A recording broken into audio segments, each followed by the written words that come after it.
नमस्कार दोस्तों, कैसे हो आप लोग। स्वागत है आपका हमारे इस यूट्यूब चैनल पे। आज हम लोग इंग्लिश के लिए स्ट्रेटजी डिस्कस करने वाले हैं। हम लोग जानते हैं कि आरबीआई ग्रेड बी में जो फेज 2 होता है, वहां पर इंग्लिश सबसे ज्यादा स्कोरिंग सब्जेक्ट है। तो स्कोरिंग सब्जेक्ट है, इसका हम लोग को मैक्सिमम फायदा उठाना चाहिए। तो मैक्सिमम बेनिफिट उठाने के लिए क्या अप्रोच आपका रहना चाहिए, क्या आपको स्ट्रेटजी फॉलो करना चाहिए, वो आज हम लोग डिस्कस करना चाहते हैं। ठीक है, ये जो डिस्कस कर रहा हूं मैं स्ट्रेटजी, ये पीवाईक्यू एनालिसिस के ऊपर है। मतलब पीवाईक्यू एनालिसिस मैंने किया था, उस बेसिस पे मैं ये स्ट्रेटजी लेकर के आया हूँ। हवा में बात नहीं करूंगा मैं। तो इस वीडियो में क्या-क्या हम लोग डिस्कशन करने वाले हैं। हम लोग डिस्कस करेंगे पीवाईक्यू एनालिसिस, फिर किस तरह से एग्जामिनर आपसे क्वेश्चन पूछता है, किस तरह से वो क्वेश्चन फ्रेम करता है, वो भी हम लोग देखेंगे। सोर्सेस देखेंगे, जिस सोर्सेस से आप तैयारी कर सकते हैं, और हाउ टू अप्रोच, जब आपके सामने क्वेश्चन हो तो आपको किस तरह से अप्रोच करना चाहिए। स्ट्रैटेजी क्या रहेगा ऐसे राइटिंग के लिए और प्रेसी राइटिंग के लिए, इसको भी हम लोग डिस्कशन करने वाले हैं।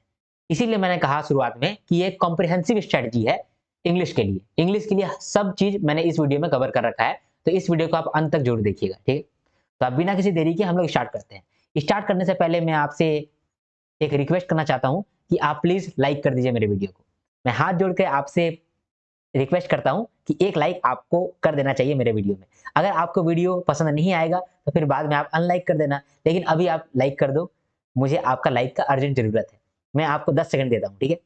10, 9, 8, 7, 6, लाइक करो। 5, 4, 3, 2, 1। तो आशा है कि आपने लाइक कर दिया होगा। अब हम लोग स्टार्ट करते हैं बिना किसी देरी के।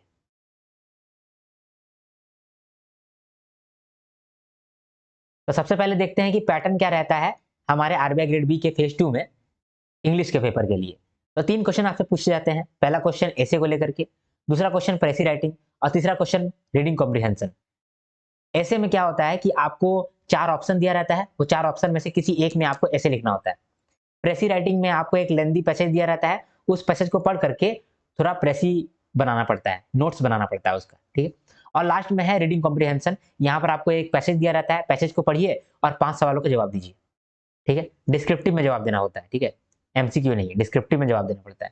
ठीक है, तो 3 चीज क्या क्या है, ऐसे है जो 40 नंबर का पूछा जाता है, प्रेसी 30 नंबर का, और आरसी 30 नंबर का। ठीक है, ऐसे में 4 क्वेश्चन दिए जाते हैं, जिसमें से कि आपको एक आंसर करना होता है 400 वर्ड्स में, और इसके लिए आपको 40 नंबर मिल जाता है।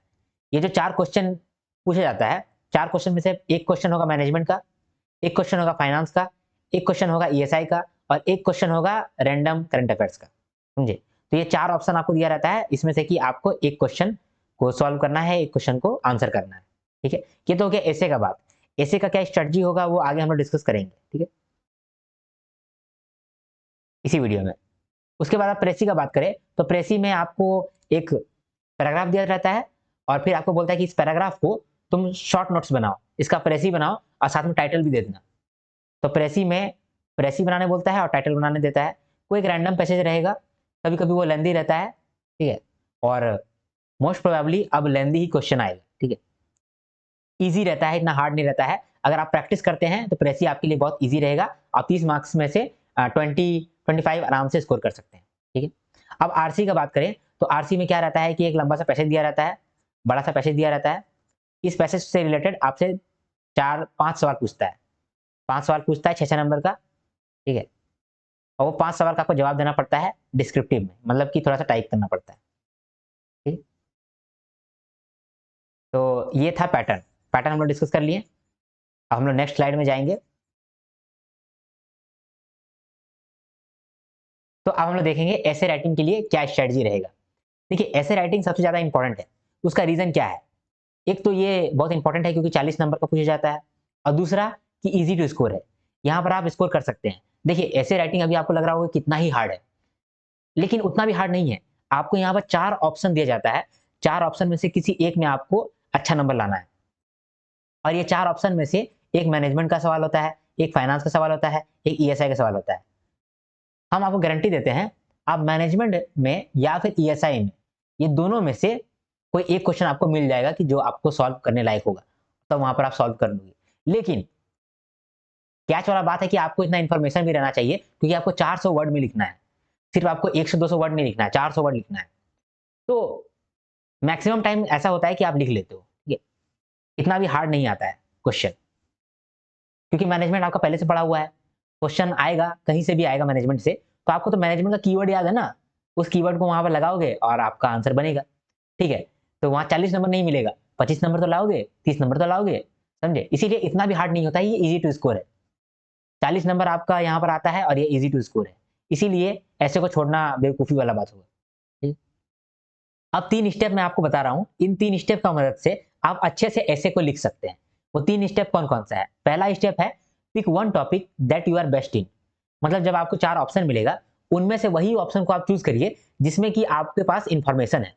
क्योंकि आपको 400 वर्ड में लिखना है, तो बिना इन्फॉर्मेशन का आप काम नहीं बनेगा। इन्फॉर्मेशन भी ऐसा इन्फॉर्मेशन नहीं होना चाहिए कि कुछ भी आप लिख रहे हैं, ऐसा इन्फॉर्मेशन नहीं होना चाहिए।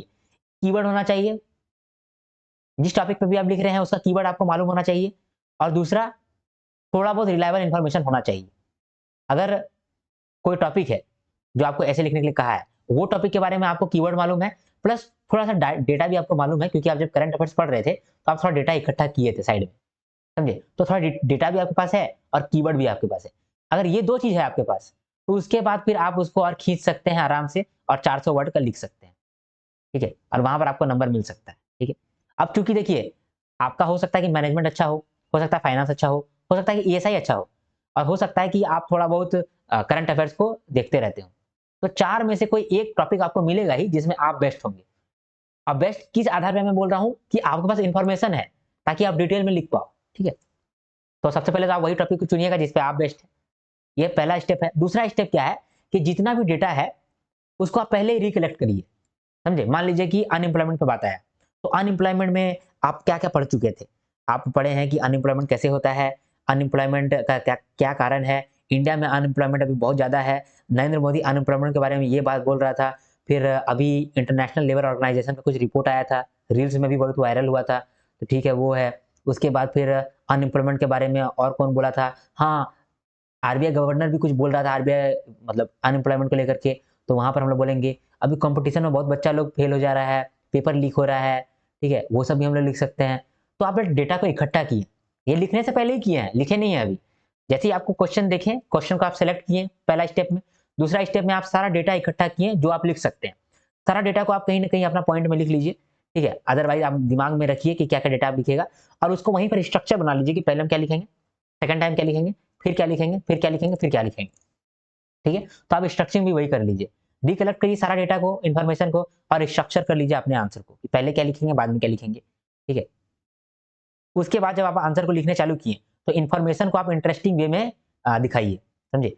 जब भी आप कोई अ, डेटा बता रहे हैं, तो डेटा को आप है ना नॉर्मल नहीं बताइए कि according to this is the data, no, इस तरह का आप नहीं बताइए। आप उसको थोड़ा घुमा के बताइए। As we already know that ILO focuses on unemployment, and some days back our some reputed minister reacted to ILO report, that ILO report says that 52% of our youth are unemployed. This is so sad to see, समझे? तो इस तरह से आप interesting way में उस information को, उस डेटा को प्रेजेंट करिए, इसमें आपका आंसर अच्छा बनेगा। एक मैं आपको हैक देता हूँ, और टिप है ये, कि you are explaining your information to a YouTube reliable and engaging. मतलब आप सोचिए कि आप यूट्यूब में वो इन्फॉर्मेशन दे रहे हैं। तो अगर मान लीजिए यूट्यूब में आप वीडियो बना रहे हैं, तो आपका वीडियो रिलायबल होगा तभी चलेगा, समझे? ऐसा नहीं कि अंधाधुंध कुछ भी बात आप बोल दे रहे हैं, यूट्यूब में चलेगा तो नहीं। तो यूट्यूब में आपको रिलायबल इन्फॉर्मेशन देना पड़ेगा, और दूसरा देना पड़ेगा आपको एंगेजिंग, जिससे कि आपका ऑडियंस देखते रहे, आपका ऑडियंस एंगेज रहे, समझे? तो वहाँ पर भी आपको इसी तरह का क्वेश्चन लिखना है, सॉरी इसी तरह का आंसर लिखना है, जो आंसर को पढ़ते रह जाए, पढ़ते रह जाए। इस तरह का आप सोच करके लिखिए। जब आप ये सोच करके लिखेंगे ना, तो ऑटोमेटिकली आपका आंसर बहुत अट्रैक्टिव हो जाएगा, और ऑटोमेटिकली आप अच्छा नंबर स्कोर कर लोगे, ठीक है? तो आप दिमाग में बैक ऑफ द माइंड ये सोचिएगा कि हमको जो आंसर है वो सुंदर बनाना है, अट्रैक्टिव बनाना है। अट्रैक्टिव बनाने के लिए हम उस आंसर को एंगेजिंग बनाएँगे और रिलायबल भी बनाएँगे, और अच्छा-अच्छा वर्ड यूज़ करेंगे, ठीक है? तो ये हो गया स्ट्रैटेजी ऐसे राइटिंग का। अब ऐसे राइटिंग का टॉपिक्स के बारे में भी बात कर लेते हैं कि किस तरह का सवाल वहाँ पर आप देखने को मिलेगा, ठीक है? देखिए प्रीवियस ईयर क्वेश्चन का सैंपल मैं लेकर के आया हूँ, ठीक है? 3 प्रीवियस ईयर क्वेश्चन मैंने उठाया है, और एग्जांपल दिया हूँ कि अगर मैं बना रहा होता पेपर, तो किस तरह का मैं सेट करता, ठीक है? पहला है climate change and its economic impact on developing countries, ठीक है? Role of women entrepreneurship in economic growth of India, ठीक है? Peace cannot be kept by force, it can only be achieved by understanding. ठीक है, अब यहां पर देखिए कि पहला क्वेश्चन था क्लाइमेट चेंज पे और इकोनॉमिक इंपैक्ट पे, मतलब कि ईएसआई का है, समझे। और वुमेन एंटरप्रेन्योरशिप ये भी ईएसआई का है, ठीक है, ये मैनेजमेंट का है। ठीक है, तो अब यहां पर देखते हैं कि किस तरह से आपसे सवाल पूछा है, समझे, किस तरह से सवाल पूछा है। ये तो आप जान गए कि पहला दो ईएसआई का है और एक मैनेजमेंट का है। ठीक है, इसको साइड में कहीं लिख देते हैं। ये पहला दो है, ये ईएसआई का है और ये वाला जो है वो मैनेजमेंट का है। अब देखिए सवाल वो कैसे बना रहा है। तो ईएसआई का जब आप सिलेबस देखे होंगे तो ईएसआई के सिलेबस में इन्वायरमेंट बड़ा बड़ा अक्षरों में लिखा था, इसीलिए इन्वायरमेंट में सबसे बड़ा इन्वायरमेंट इवेंट क्या हो रहा है, क्लाइमेट चेंज। तो क्लाइमेट चेंज रडार पे था उसका, तो क्लाइमेट चेंज पे ये क्वेश्चन बनाया। लेकिन सिर्फ क्लाइमेट चेंज पे क्वेश्चन नहीं बनाया, साथ में इकोनॉमिक इंपैक्ट भी लेकर के आया। क्योंकि अब जब ईएसआई का सिलेबस आप देखेंगे तो वहां पर लिखा है कि इकोनॉमिक इंपैक्ट ये भी सिलेबस का पार्ट है। कुछ भी हो जाए आपके देश में तो उसका क्या इकोनॉमिक इंपैक्ट पड़ता है, तो क्लाइमेट चेंज हुआ है तो उसका भी कुछ इकोनॉमिक इंपैक्ट पड़ेगा। इसीलिए देखिए दो सिलेबस टैग से आपसे सवाल पूछा है। क्लाइमेट चेंज भी आपका सिलेबस में दिया हुआ था, इकोनॉमिक इंपैक्ट भी आपका सिलेबस में दिया हुआ था, तो ये दोनों को यूज करके आपको सवाल बनाया। ठीक है, अब देखिए दूसरा सवाल क्या था, role of women entrepreneurship in economic growth. Economic growth ये हमारा सिलेबस में दिया हुआ है ईएसआई का। ठीक है, वुमेन जेंडर इश्यूज, समझे, वुमेन आ गया, एंटरप्रेन्योरशिप मतलब इंप्लॉयमेंट। यहां देखिए तीन चीज का क्लबिंग किया है, तीन सिलेबस टैग का क्लबिंग किया है। वुमेन क्योंकि जेंडर इक्वालिटी है, समझे, ईएसआईएम का सिलेबस में आपने देखा होगा, इसीलिए वुमेन आया। दूसरा एंटरप्रेन्योरशिप आया क्योंकि एम्प्लॉयमेंट का भी है स्कोप, एम्प्लॉयमेंट भी दिया हुआ है आपका सिलेबस में। तीसरा इकोनॉमिक ग्रोथ, ये भी आपका सिलेबस में दिया हुआ है। तो तीन सिलेबस टैग को जोड़ा, फिर आपसे सवाल पूछा। अब ये है मैनेजमेंट का, मैनेजमेंट में वो घुमा नहीं सकता है, तो मैनेजमेंट में क्या किया कि ओवरऑल मैनेजमेंट का एक सवाल दे दिया, जिसका जब आप आंसर करोगे तो पूरा मैनेजमेंट का इस्तेमाल करोगे, सारा टॉपिक का इस्तेमाल करोगे, पर्सनालिटी का इस्तेमाल करोगे, लीडरशिप का इस्तेमाल करोगे, मोटिवेशन का इस्तेमाल करोगे, कॉर्पोरेट गवर्नेंस का इस्तेमाल करोगे, समझे। इसीलिए मैनेजमेंट में आपको डायरेक्टली सवाल पूछा है कि piece can not be kept by force, it can only be achieved by understanding. मतलब आपके टीम में पीस जो है वो फोर्स से नहीं आ सकता है, अंडरस्टैंडिंग से आ सकता है। आप जब अपने टीम मेंबर को समझेंगे तभी वहां पर पीस होगा, अदरवाइज आप फोर्सफुली कुछ काम करोगे तो वहां पर पीस नहीं होगा, समझे। तो ये था प्रीवियस ईयर क्वेश्चन। ठीक है, यहाँ पर आप समझ गए कि वो किस तरह से आपसे सवाल पूछता है, दो तीन गो सिलेबस टैग को जोड़ करके आपसे सवाल पूछता है। तो ये जान के आपको क्या फायदा, ये जान के ये फायदा कि अब जो है ना वो आप भी प्रिडिक्ट कर सकते हैं कि किस तरह का सवाल वो पूछेगा, समझे। सिलेबस उठाइए और सिलेबस में जोड़ते रहिए कि यहाँ पर इन्वायरमेंट इशू है और यहाँ पर इकोनॉमिक इंस्टीट्यूशन है, इसको जोड़ करके क्या सवाल बनेगा कि इन्वायरमेंट के लिए इंटरनेशनल इकोनॉमिक इंस्टीट्यूशन क्या क्या कर रहा है, समझे। इन्वायरमेंट के लिए आईएमएफ क्या लेकर के आया है, तो इस तरह का सवाल पूछेगा। मतलब दो तीन टॉपिक जब जुड़ जाएगा ना तो आपसे सवाल पूछेगा। जब करंट अफेयर्स आप पढ़ रहे होंगे या फिर एडिटोरियल सेशन आप जब देख रहे होंगे तो वहां पर कोई कोई टॉपिक ऐसा मिल जाएगा कि क्लाइमेट चेंज और इकोनॉमिक इंपैक्ट। आपका दिमाग खुल जाना चाहिए कि यहाँ पर मेरा सिलेबस का दो सिलेबस टैग जुड़ रहा है, दो सिलेबस टैग जुड़ रहा है, इसका मतलब कि ये इंपॉर्टेंट टॉपिक है। ठीक है, अब सिलेबस टैग जुड़ रहा है नहीं जुड़ रहा है, इसके लिए आपको सिलेबस याद करना पड़ेगा। इसीलिए ये जो चैनल है मेरा, ये चैनल में सबसे पहला वीडियो क्या है, सिलेबस लर्निंग। सिलेबस को ही सबसे पहले मैंने लर्न कराया है, क्योंकि पूरा आधार सेट होता है सिलेबस से। सिलेबस को आप जा करके याद करिए। ठीक है, मैं नहीं बोल रहा हूँ पढ़ो, आपको याद करना पड़ेगा।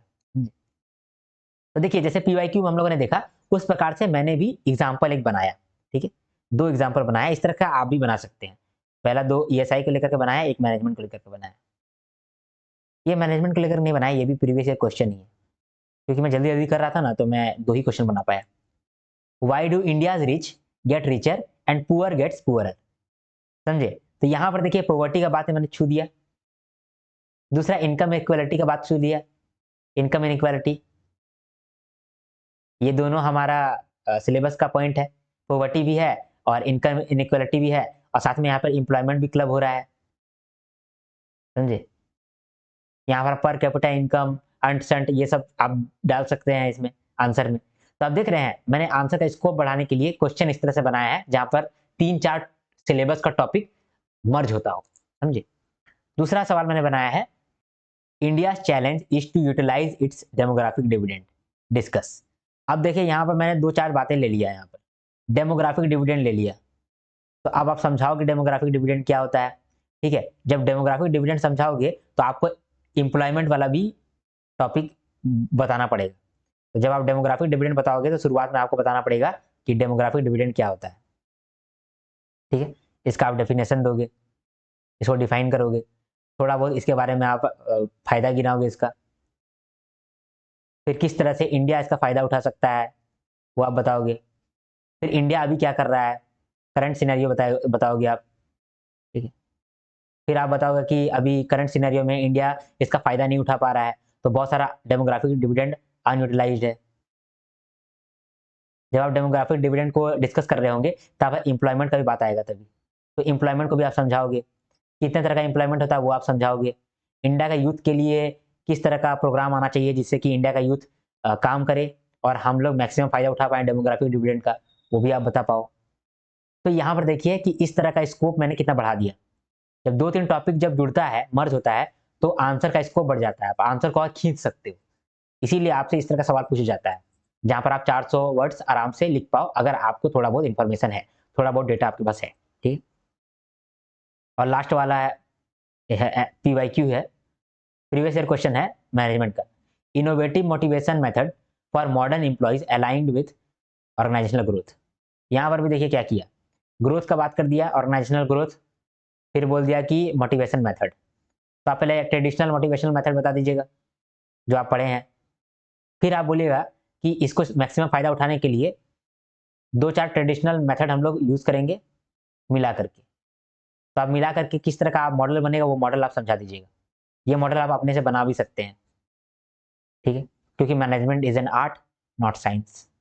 ठीक है, तो फोकस करिएगा PYQ पे। मैंने जो बनाया है वो जल्दी जल्दी में मैं बना पाया था, लेकिन आप क्वेश्चन देख रहे हैं जो क्वेश्चन वहां पूछा जाता है। मैंने जो बनाया है 2 क्वेश्चन, ये 2 क्वेश्चन मैं बनाया हूँ ना, ये क्वेश्चन मैंने बनाया है, ये क्वेश्चन मैंने बनाया है, तो ये कितना, मुझे तो 4 घंटा में मैंने बनाया है ये क्वेश्चन। लेकिन ये जो क्वेश्चन आपको दिख रहा है जो प्रीवियस क्वेश्चन में है, ये 4 घंटा का नहीं है, ये 2-4 दिन का बनाया हुआ होगा और मेरे से ज्यादा एक्सपीरियंस लोग बनाए होंगे, इसीलिए मैंने उसको एनालाइज किया है। मैं खुद तो वैसा नहीं बना सकता, लेकिन मैं आपको बता दे रहा हूँ कि 2-4 टॉपिक को वो लोग जोड़ करके बनाते हैं कोई क्वेश्चन को। तो अगर आपके पास एक्सपीरियंस है तो वो आप कर सकते हैं, 2-4 टॉपिक को आप मिलाइए और उसको जोड़ करके आप अपने से एक क्वेश्चन बनाइए और उस क्वेश्चन को आप फिर आंसर लिखिए, उससे आपको बहुत फायदा होगा। और अगर आप ये करना नहीं चाहते हैं तो सिंपल आप जो एडिटोरियल पढ़ते हैं या फिर करंट अफेयर्स देखते हैं, तो जहां पर 2-3 सिलेबस टैग जुड़ रहा हो उसको आपको इंपॉर्टेंस देना चाहिए। और ये सब करने के लिए पहले आपको सिलेबस को याद करना पड़ेगा, तो आप सिलेबस को याद जरूर करिएगा। ठीक, अब स्ट्रैटेजी डिस्कस करेंगे प्रेसी के लिए। अभी पहले लाइक कर दीजिए, मैं जानता हूँ कि कोई लाइक नहीं किया होगा, तो अभी लाइक कर दीजिए। आपको वीडियो अच्छा लग रहा है ना, तो आप वीडियो को लाइक कर दीजिए। अब हम लोग बात करेंगे स्ट्रैटेजी फॉर प्रेसी। हम लोगों ने स्ट्रैटेजी देखा किसका, ऐसे का। क्या करना है हम लोग को ऐसे में, सबसे पहले जब हम लोग क्वेश्चन देखेंगे तो बेस्ट टॉपिक उठाना है जिसमें हमको ज्यादा इन्फॉर्मेशन है या फिर मैक्सिमम इन्फॉर्मेशन है, और उस इन्फॉर्मेशन को फिर हम लोग साइड में लिखेंगे। ठीक है, वो इन्फॉर्मेशन को सारा कलेक्ट करेंगे और फिर हम लोग वो इन्फॉर्मेशन को लिखेंगे, तो स्ट्रक्चर वे में लिखेंगे, सिक्वेंसली लिखेंगे। ठीक है, और इस तरह से लिखेंगे ताकि आपका आंसर इंगेजिंग हो पाए। ठीक है, उसके बाद फिर प्रीवियस ईयर क्वेश्चन किस तरह से आता है, क्वेश्चन का फ्रेम किस तरह से बनता है, तो सिलेबस टैग को उठाता है, कोई 2-3 सिलेबस टैग को जोड़ करके एक क्वेश्चन बनाता है और वो क्वेश्चन को आपसे पूछता है। तो इस तरह से आप भी कर सकते हैं अपने फ्री टाइम में और फिर आप प्रैक्टिस कर सकते हैं।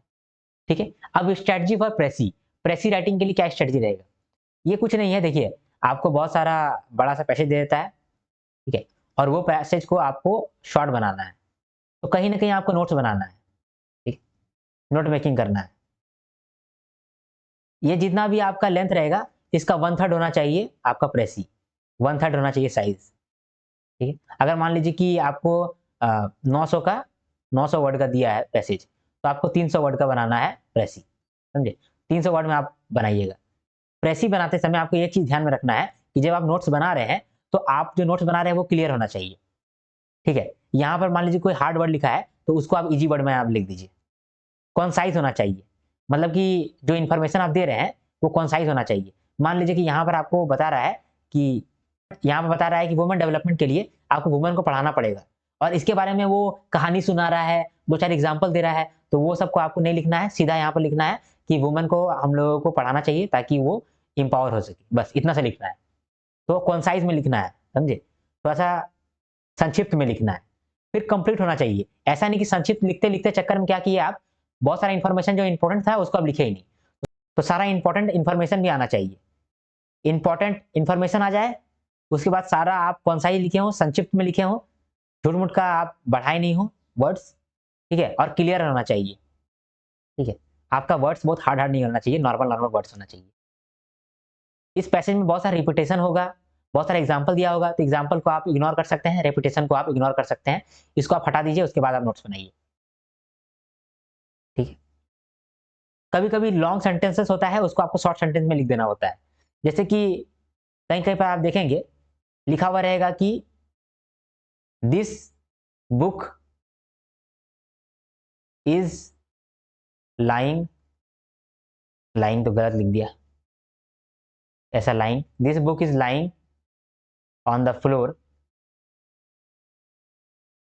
This book is of Ram, ठीक है? तो इसको आप शॉर्ट में कैसे लिख सकते हैं? Ram's book is on the floor, ठीक है? तो यहाँ पे कितना वर्ड था? 1, 2, 3, 4, 5, 6, 7, 8, 9, 10, 11, 12, यहाँ पे कितना हुआ? 1, 2, 3, 4, 5, 6। तो देखिए 12 वर्ड को मैं सीधा 6 लिख दिया ना। तो इस तरह से आप शॉर्ट में बना सकते हैं। कभी-कभी आपको कोई-कोई फ्रेज़ मिलेगा, तो वो फ्रेज़ को आप सीधा वर्ड में लिख दीजिएगा, तो आपका काम बन जाएगा। अब इस तरह का बहुत सारा पॉइंट हो सकता है जिसको आप इस्तेमाल करेंगे एक प्रेसी को लिखने के लिए। सारा पॉइंट्स को मैं अभी तो डिस्कस नहीं कर सकता क्योंकि वीडियो बड़ा हो जाएगा। इसके लिए मैं आपको डिस्क्रिप्शन में एक लिंक दूँगा, वहाँ पर आप जाइए और प्रेसी के बारे में अच्छे से समझ लीजिए, ठीक है? और फिर आप प्रेसी का प्रैक्टिस करिए। प्रेसी और कुछ नहीं है, एक नोट्स है, समझे? जब आप बहुत बड़ा डॉक्यूमेंट पढ़ते हैं और उसको आप नोट्स बनाते हैं, तो एक पेज में ले आते हैं ना, तो यही तो नोट्स मेकिंग है, यही तो प्रेसी है। इनफैक्ट मैं भी यही करता हूँ। जो मैंने मैनेजमेंट पढ़ा था, तो मैनेजमेंट का अगर मैं पूरा अच्छे से चार्ट बनाने जाता, तो कम से कम मुझे 500 पेज लगता। लेकिन वो 500 पेज को मैंने शॉर्ट करके सिर्फ 70-60 चार्ट में कंप्लीट कर दिया है मैनेजमेंट, जिसका मैं आपकी सीरीज लेकर के आ रहा हूँ, आपको पढ़ा रहा हूँ। तो वो मैनेजमेंट के लिए मैंने क्या किया है? मैंने यही प्रेस ही किया है और क्या किया है? कुछ नहीं किया है, नोट्स बनाया है। तो यही आपको नोट्स बनाने के लिए वहाँ बोलता है। देखिए, एसए, प्रेसी और आरसी ये इतना क्यों इंपॉर्टेंट है? आरबीआई क्यों पूछना चाहता है? तो देखिए, जब आपसे पूछ रहा है वो एसए, तब वो देखना चाहता है कि आपके अंदर कम्युनिकेशन स्किल कैसा है, ठीक है? कि आप किसी चीज़ को समझा पा रहे हो या नहीं पा रहे हो? कम्युनिकेशन स्किल कैसा है? क्योंकि आपको जब आप जॉब में जाओगे, तो आपको कम्युनिकेशन स्किल आना चाहिए। क्योंकि आप अपने एम्प्लॉइज़ को जब कुछ बताओगे, तो आप तो स्ट्रक्चर में बताओगे ना, अंधाधुंध ऊपर-नीचे तो नहीं बताओगे ना। तो आप ये चेक करने के लिए आरबीआई आपसे ऐसे पूछता है। दूसरा, जिस टॉपिक के बारे में पूछा है, उस टॉपिक के बारे में आपका अंडरस्टैंडिंग है या नहीं है, ठीक है? उसके बाद जो भी आप बात बताते हैं, उसको आप समझा पाते हैं कि नहीं पाते हैं, और आपका जो भी बात है, वो एंगेजिंग है या नहीं है। कहीं ऐसा तो नहीं है कि आप बहुत बोरिंग तरीके से समझाते हैं, लोगों को समझ ही नहीं आएगा। तो ये 3 चीज़ भी ध्यान देने वाला बात है, ठीक है? इसीलिए आपसे ऐसे पूछता है। अब अगर प्रेसी की बात करें तो प्रेसी क्यों पूछता है? क्योंकि आपको कल दिन क्या करना पड़ेगा ना, बहुत सारा डॉक्यूमेंट पढ़ना पड़ेगा। तो उस डॉक्यूमेंट का आपको जिस्ट निकालना बहुत ज़रूरी होगा कि उस टॉपिक में एक्चुअली में क्या लिखा है, कोर क्या है। तो वो कोर निकालने के लिए आपको प्रेसी जानना ज़रूरी है। क्योंकि जब प्रेसी में भी आप यही करेंगे, बहुत सारा डेटा पढ़ते हैं और उससे आप कुछ नोट्स बनाते हैं, कुछ जिस्ट निकालते हैं, है ना? तो प्रेसी के लिए हम लोगों ने स्ट्रैटेजी देख लिया। अब आरसी के लिए कुछ स्ट्रैटेजी नहीं है, ये बहुत ईज़ी है स्कोर करने के लिए। यहाँ पर आपसे 5 सवाल पूछा जाता है, ठीक है? 5 क्वेश्चन पूछे जाते हैं, 6 नंबर का, 6 मार्क्स ईच, ठीक है? जिसमें से कि आप ये याद रखिएगा कि 5 सवाल में से 3 सवाल आपको ईज़ी मिलेगा, ईज़ी टू मॉडरेट, ठीक है? तो वहाँ पर आप छक्का मारिएगा, और ये 2 सवाल जो आपको हार्ड मिला है, इसको आप थोड़ा देर बात करिएगा, सोच विचार करके, ठीक है? तो सोच समझ करके आप इसको थोड़ा देर बात करिएगा। लेकिन शुरुआत में आप क्या करिएगा, इस 3 सवाल को आप करिएगा, ठीक है? तो अब मुझे लगता है कि आपको समझ में आया हो मैंने आज जो भी डिस्कस किया। पहले मैंने आपको ये बताया कि क्वेश्चन पूछता कैसे है, पैटर्न क्या होता है, फिर मैंने आपको बताया कि क्वेश्चन को किस तरह से फ्रेम किया जाता है एग्जाम में, फिर मैंने आपको बताया कि आपका क्या अप्रोच रहना चाहिए ऐसे को लिखने के लिए, और फिर प्रेसी को लिखने के लिए, और उसके बाद फिर आरसी को लिखने के लिए। तो ये तीनों चीज मैंने आपको बताया है, क्लियर वे में बताया है, और ये जितना भी इंफॉर्मेशन था ये पीवाईक्यू बेस्ड था, मतलब प्रीवियस ईयर क्वेश्चन का एनालिसिस करने के बाद था। ठीक है, आशा करता हूँ कि आपको ये चीज समझ में आया हो और आपको मेरा वीडियो पसंद आया हो। तो अगर आपको मेरा वीडियो पसंद आया हो तो लाइक कर दीजिए, अगर आप लाइक कर रहे नहीं है तो आप ही हैं, इतना अच्छा इन्फॉर्मेशन आपको मिलता है और आप लाइक नहीं करते हैं। लाइक करिए और कमेंट जरूर करिए, अगर आपके पास थोड़ा भी टाइम है तो आप मेरा मेहनत को अप्रिशिएट कर सकते हैं, मेरे वीडियो में कमेंट कर सकते हैं। आप मेरे वीडियो में पॉजिटिव कमेंट करिएगा, इससे मेरा बहुत फ़ायदा होता है, मेरा दिल गार्डन गार्डन हो जाता है, दिन रात मैं सोचते रहता हूँ उस कमेंट के बारे में। ठीक है, तो आप कमेंट कर सकते हैं, मेरे वीडियो को शेयर भी कर सकते हैं और सब्सक्राइब करके रख सकते हैं मेरे चैनल को, इससे आपको बहुत फ़ायदा मिलेगा अगर आप एक आरबीआई ग्रेड बी एस्पिरेंट है। क्यों? क्योंकि मैं पीआईबी के वीडियोज़ लेकर के आने वाला हूँ और जीए मिसलेनियस के वीडियो लेकर के आने वाला हूँ। जैसे ही नोटिफिकेशन आएगा उसके बाद ये वीडियोज़ आने लगेगा, ये वीडियो आपको बहुत फ़ायदा देगा। स्ट्रैटेजी का प्लेलिस्ट आप जरूर जाकर के देख करके आएँ। स्ट्रैटेजी का प्लेलिस्ट में मैंने बहुत अच्छे-अच्छे वीडियोज़ डाले हैं, बहुत रिसर्च करके डाले हैं। इसका मैक्सिमम फ़ायदा आप उठा सकते हो और मैं चाहता हूँ कि आप फ़ायदा उठाओ, क्योंकि आप फ़ायदा उठाओगे, आप अच्छे नंबर स्कोर करोगे तभी मेरा फ़ायदा है, अदरवाइज़ मेरा फ़ायदा है नहीं। तो मेरा जो स्ट्रैटेजी है, जो मैंने बहुत मेहनत से प्रिपेयर किया है, उसको आप देखिए, क्योंकि आप ही के लिए तो मैंने बना रहा हूँ ना। आप ही के लिए बना रहा हूँ और आप ही नहीं देखेंगे तो फिर कैसे काम चलेगा? तो आप मेरा स्ट्रैटेजी वाला वीडियो ज़रूर जाकर देख कर के आएँ, ठीक है? उसमें मेरा बहुत रिसर्च लगा है, मैं बार-बार यही कह रहा हूँ। टेलीग्राम का चैनल का नाम है कुमार आर्यन टेलीग्राम, जहाँ पर आपको मेरा सारा नोट्स मिलता है। सारा नोट्स फ्री है, वहाँ से आप एक्सेस कर सकते हैं, ठीक है? आपको कोई भी डाउट होता है या फिर आप मुझसे पर्सनली कनेक्ट करना चाहते हैं, तो इस इंस्टाग्राम आईडी में आप जाकर मुझे मैसेज कर सकते हैं। मैं आपको रिप्लाई दे देता हूँ, ठीक है? तो आप इस इंस्टाग्राम आईडी में जाकर मुझे डीएम कर सकते हैं, अदरवाइज़ आप कमेंट करिए, वहाँ पर भी रिप्लाई आपको जल्दी मिल जाएगा, ठीक है? तो अब हम लोग नेक्स्ट वीडियो में मिलेंगे, तब तक के लिए हर हर महादेव, शंभू शंकर। लाइक करके जाइएगा।